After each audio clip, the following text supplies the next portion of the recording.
To our state ballot coverage now. In Nevada, where taking the life of the unborn is currently legal up until 24 weeks, a measure to lock abortion as a right in the state constitution will be on the ballot.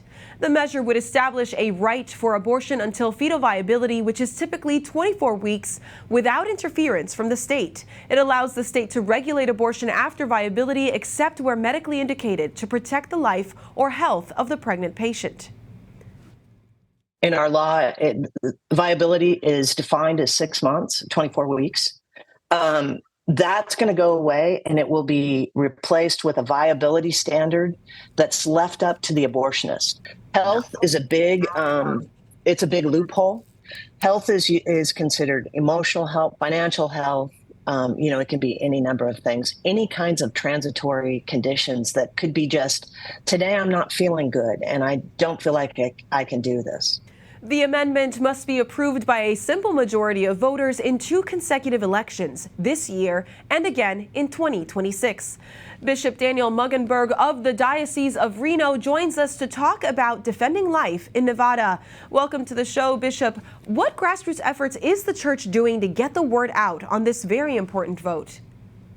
Well, we've undertaken several initiatives so far. Back in the spring, we participated in a statewide initiative encouraging people to decline to sign the petition for the amendment itself. Despite those efforts, however, unfortunately, they did gather the signatures which were needed in order to place it on the ballot and to move the initiative to the next stage. Our second initiative this past summer, we put together videos both in English and in Spanish highlighting the ballot initiative and explaining the reasons why people should oppose it and encouraging them specifically to inform their neighbors, their family members, their co-workers in the office, because this has to be a broader based resistance to this initiative than just the Catholic Church. And that's our third initiative, which is working with other religious groups who share our life values and collaborating with them to oppose this initiative through their congregations as well. But this is going to require a massive amount of education because the disinformation is extensive and will only be increasing in the next couple of weeks. Absolutely. There's a lot of money that's going to get poured into this. Well, this amendment has to be voted on this election cycle and again in 2026. That gives you more time to inform voters before the Nevada Constitution would be changed. How will you use this time? These 3 initiatives you outlined, is there something more that you might do? So we are working with our PR consultants as well as with Nevada Right to Life in collaboration with them so that we can have a multi-pronged approach. We're trying to figure out the strategy as we go through this. And we're also learning from other dioceses and other states that are facing similar initiatives in the hopes of imitating or replicating successful strategies as we see them take place. And what does this pro-life movement look like in Reno? What work does the church do in caring for mothers and caring for children?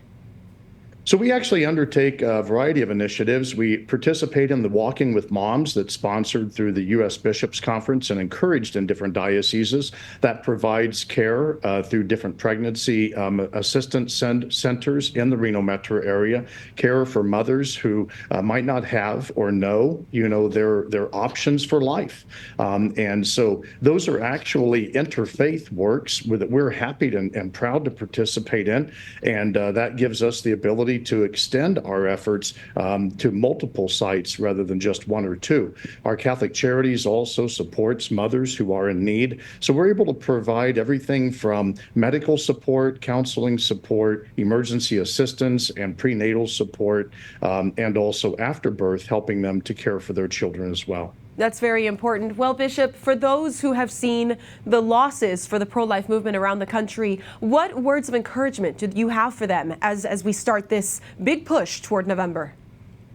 I think the encouragement that I would offer is to remember that this isn't just about a legal fight. This is about a moral fight for the conscience of our country and certainly for our Catholic population. Sadly, so many people are being deceived by the culture of death and by these very highly funded pro-abortion movements. And so we need to have our people be educated. We need to encourage them to come to see the beauty of the value of human life and protect protecting and defending human life at all its stages.